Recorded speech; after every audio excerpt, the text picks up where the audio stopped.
السلام علیکم طلبہ۔ آج کلاس دہم میں اردو میں نواں سبق جس کا نام ہے دسترخوان اور مصنف ہے وزیر آغا، اس کی مشقی سرگرمی کرتے ہیں۔ سب سے پہلے ہدایت دیکھتے ہیں کہ ہدایت میں کیا فرمایا۔ طلبہ آپ کے پاس مدرسی کتاب رکھیے اور اس نویں سبق کی جو مشقی سرگرمی ہے پیج نمبر 50 پہ ہے۔ ہدایت یہ دی گئی ہے کہ سبق کا بغور مطالعہ کیجیے اور سرگرمیوں کو ہدایت کے مطابق مکمل کیجیے۔ پہلا سوال ہے ہمارے پاس کہ کھانے کے طریقوں میں ذیل کی تبدیلیوں کو ترتیب وار لکھیے۔ کھانے کے 4 طریقے بتائے ہیں، لیکن یہ چاروں جو طریقے ہیں یہ طریقے بے ترتیب ہے، انہیں ہمیں ترتیب وار لکھنا ہے۔ نمبر 1 سے نمبر 4 تک آپ کتاب میں دیکھ رہے ہوں گے۔ اس کی صحیح ترتیب جو ہے میں آپ کو اس ویڈیو میں بتا رہا ہوں۔ تو اول نمبر پر آپ کو لکھنا ہے آلتی پالتی مار کر کھانا۔ تو آپ کے پاس میں جو ہے یہ درس کتاب میں دوسرے نمبر پر ہے، لیکن اس کو پہلے نمبر پر لانا چاہیے۔ دوسرا صحیح ترتیب جو ہے سر جوڑ کر کھانا، یہ آپ کے پاس میں چوتھے نمبر پر ہے، اس کو دوسرے نمبر پر لائیے۔ تیسرے نمبر پہ جو ہے صحیح جو ترتیب ہے پلیٹ ہتھیلی پر سجا دی گئی، اور یہ ہے پہلے نمبر پر، لیکن اسے ترتیب وار تیسرے نمبر پر جو یہ ویڈیو میں بتا رہا ہوں یہی جو ہے صحیح ترتیب ہے۔ چوتھا ٹہل ٹہل کر ہم کلام ہوتے ہوئے کھانا۔ تو دوسرا سوال ہمارے پاس میں ہے دسترخوان پر بیٹھتے ہی ہونے والے پہلے فائدے کو اپنے لفظوں میں بیان کیجیے کہ دسترخوان پر جب ہم کھانا کھاتے ہیں تو اس کے فوائد کیا ہے۔ تو دیکھیے دسترخوان کی یہ خوبی ہوتی ہے کہ اس پر بیٹھتے ہی ایک اعتماد کی جو فضا ہوتی ہے یہ بحال ہو جاتی ہے، اور دائیں بائیں یا سامنے بیٹھے ہوئے شخص سے ہماری جو مراسم اور تعلقات ہے یہ برادرانہ قائم ہو جاتے ہیں۔ ایسا لگتا ہے کہ چند لمحوں کے لیے، تھوڑی دیر کے لیے ہم دونوں ایک دوسرے کی خوشیوں میں، غموں میں اور ہر چیز کے اندر جو ہے شامل، اتنا جذبہ پیدا ہو جاتا ہے کہ ہم ایک دوسرے کو جو ہے لینے دینے لگتے ہیں۔ اتنی ہماری کوشش ہوتی ہے کہ ہم ہمارے سے زیادہ جو ہے ہم ہمارے مد مقابل کو یہ دے سکیں۔ تو اس طریقے سے طلبہ ہمارے پاس میں جو ہے یہ اگلا سوال ہے، سوال نمبر 3۔ تہذیبی گراف کے اوپر جانے سے مصنف کے اختلاف کا سبب تحریر کیجیے۔ تو بڑے ٹھاٹ باٹ کی زندگی کو دیکھ کر لوگ تہذیب و تمدن کے گمان میں جو ہے مبتلا ہو جاتے ہیں، لیکن مصنف کے جو ہے نزدیک فرش پر آلتی پالتی مار کر بیٹھ کر کھانا کھانا تہذیب کی علامت ہے۔ کہتے ہیں کہ اگر ان سے پوچھا جائے کہ ہماری تہذیب کا گراف نیچے سے اوپر کی طرف گیا تو وہ کہیں گے ایسا بالکل نہیں، کیونکہ ہم نے فرش پر چوکڑی مار کر بیٹھنے کی روایت کو جو ہے ترک کر دیا، ختم کر دیا، کھڑے ہو کر چل پھر کر جانوروں کی طرح کھانا کھانے کا طریقہ اختیار کر لیا ہے۔ جو جس طریقے سے جانور جو ہے چرتے ہیں، پرندے دانہ دنکتے ہیں، اسی طریقے سے جو ہے ہمارا طریقہ ہو گیا، اور اسے ہم ماڈرن طریقہ کہتے ہیں۔ مصنف کے مطابق کسی بھی قوم کے اوپر جانے یا نیچے آنے کا جو ہمیں منظر کو دیکھنا چاہیے تو یہ ہمیں مقصود ہوتا ہے کہ یہ نہ دیکھیں کہ اس کے اختیار میں کتنے علاقے ہیں، کتنے خزانے ہیں، کتنا روپیہ پیسہ ہے، کتنا مالدار ہے، بلکہ صرف یہ دیکھیے کہ اس نے طعام یعنی کھانا اور شرکائے طعام جسے دعوت دی ہے اس کے ساتھ میں کیا سلوک کیا ہے۔ تو اس طریقے سے یہ تیسرے سوال کا جواب مکمل ہوا۔ چوتھا سوال ہمارے پاس میں پیج نمبر 50 پہ ہے۔ طلبہ بحر الکاہل اور ننھے منھے جزیروں کے مرادی معنی لکھیے۔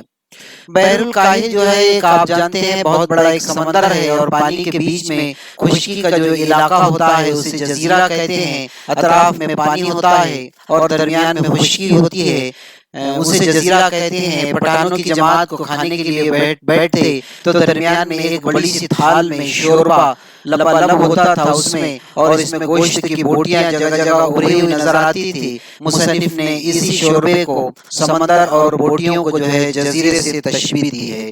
تو اس طریقے سے ہمارے پاس میں سوال نمبر 4 ہوا۔ اب طلبہ سوال نمبر 5 ہمارے پاس میں ہے کہ سوال نمبر 5 میں یہ پوچھ رہا ہے کہ پٹھانوں کے کھانا کھانے کے طریقے میں اسلامی روایت تلاش کر کے لکھیے۔